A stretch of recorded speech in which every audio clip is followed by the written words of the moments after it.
A ceasefire broken within a couple of hours. Israel and Iran have both violated the truce within the same day. It was declared by U.S. President Donald Trump. And less than an hour ago, it was also Mr. Trump who confirmed it had been breached. Israel, as soon as we made the deal, they came out and they dropped a load of bombs, the likes of which I'd never seen before. The biggest load that we've seen. I'm not happy with Israel. You know, when I say, okay, now you have 12 hours, you don't go out in the first hour and just drop everything you have on them. So I'm not happy with them. I'm not happy with Iran either. But I'm really unhappy if Israel's going out this morning because of one rocket that didn't land, that was shot, perhaps by mistake, that didn't land. I'm not happy about that. Prime Minister Benjamin Netanyahu has said Israel agreed to the truce after achieving its goal of removing Tehran's nuclear and ballistic missile threat. Israel and Iran kept exchanging fire before the ceasefire came into effect. 4 people were killed in Beersheba in southern Israel after Tehran struck a residential building. Let's go to Trent Murray in Tel Aviv and Jagruti Dave in Washington, D.C. Trent, let's start with you. Israel making it very clear it will respond to any Iranian strike. Iran coming out in the last few hours saying that if there was a strike, it would have been launched before the ceasefire took effect. Where are we on this purported ceasefire?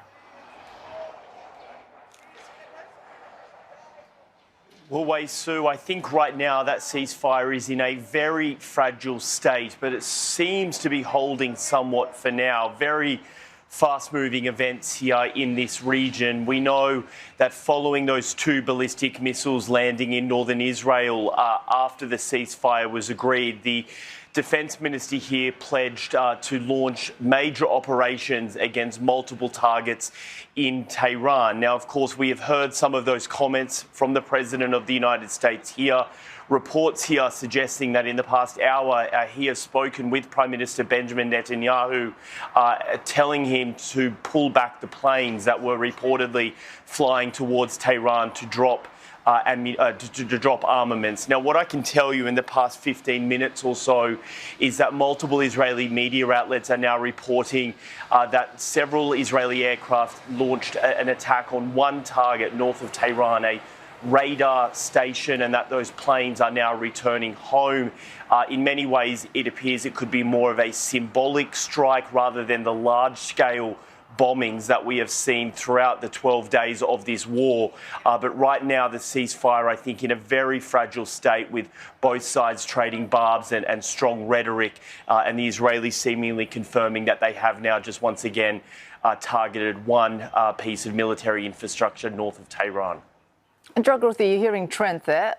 Mr. Trump, before leaving for the NATO summit, before that, hailing the ceasefire and now saying he is unhappy with both Israel and Iran, but more so with Israel. Where does the US stand at this moment?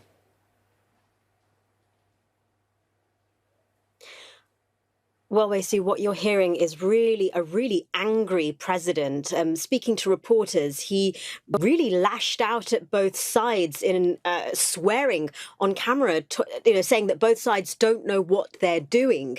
And he is really being very forceful here when he, even on social media, saying, do not drop those bombs in capital letters to Israel, saying that if you do, it is a major violation. So Donald Trump, this is a ceasefire, a very fragile ceasefire, as Trent said, that has been backed by the United States, aided by Qatar. And so Donald Trump really wants to see it hold because in his mind, his military action in Iran spells the end of these numerous days of escalation in the Middle East. And so what the United States want, what Donald Trump wants, is both sides to say, right, this is it. We are done now. There is no more fighting. There will be no more fatalities. And that would signal a victory for Donald Trump and his strategy. You know, people didn't know that he was going to drop those bombs on nuclear facilities in Iran. And this, if it does indeed spell the continuation of the ceasefire, that would be a vindication of Donald Trump's strategy. Beyond expressing rhetorical force, what else can Donald Trump do at this point?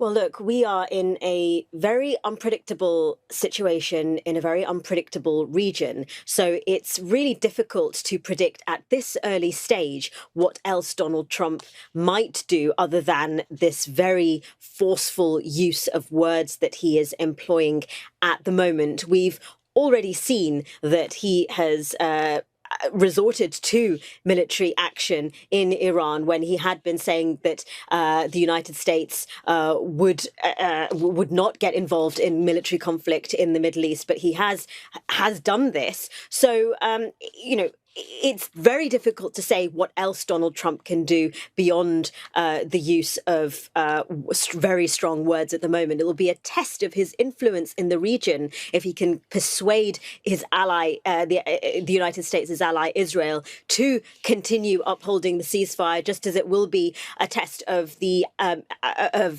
regions and countries in the Middle East, places like Qatar, to make sure that Iran is able to. Look, we don't know the terms of the ceasefire. We don't know how it's being monitored or how it's going to be upheld. So right now, this is a very fragile situation, a very unpredictable situation, and we'll have to watch and see really at this stage whether it holds. Trent, back to you. We're hearing Jagruti there. If Israel agreed to that ceasefire, it justified that by saying because it had reached, with the help of the United States, both its very clear goals on taking out nuclear and missile deployment, or rather programs in Iran. But we will not know that. We do not have complete intelligence to confirm that. Has Israel achieved its aims?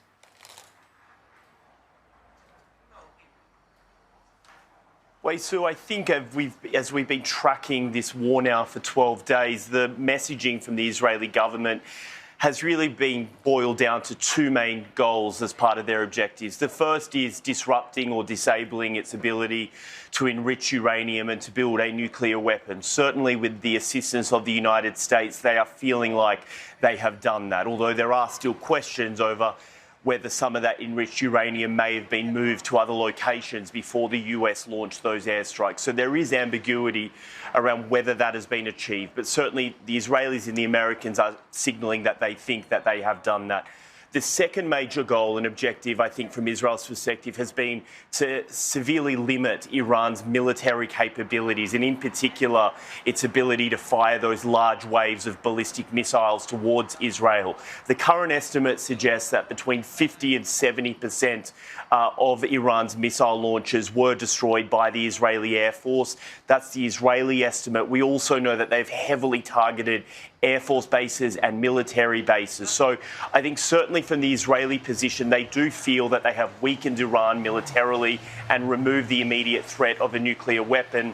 And moving forward, I think what we have to really monitor is, will they try and use their now air superiority over Iran, which they are claiming, to potentially continue airstrikes in the same way we sometimes see in Lebanon. There is also a ceasefire in Lebanon, but it is not uncommon for the Israeli Air Force to venture up there sometimes if they believe there is an immediate threat. So in many ways, we are in an uncertain period here. Two major regional foes which have had conflict and exchanged rhetoric for the best part of 40 years. There is now a ceasefire between them, but I think it's just still too early to say whether it's going to hold and whether Israel still believes in the long term it achieved all of its war objectives.